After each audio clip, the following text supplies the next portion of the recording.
সুস্থ হয়ে ওঠার পরে সকালে যখন অঞ্জনার মুখের দিকে তাকায় তখন দেখে তার মুখে ক্লান্তির ছায়া। সে বুঝতে পারে সারা রাত জেগে সেবা করে অঞ্জনাই তাকে সুস্থ করে তুলেছে। মা, তুমি কাল সারা রাত আমার সেবা যত্ন করে সুস্থ করে তুলেছো আমায়। আর আমি তোমাকে কতই না খারাপ কথা বলেছি।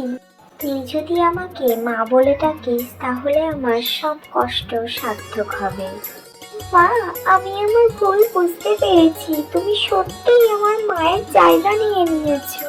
দেখলে কাকিমা, টিনা আর অঞ্জনা এখন যেন মা মেয়ের মতন হয়ে গেছেন।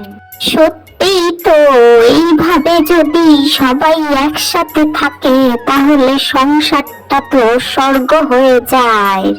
একসঙ্গে থাকা, একে অপরকে বোঝা, এটাই তো সংসারের আসল অর্থ।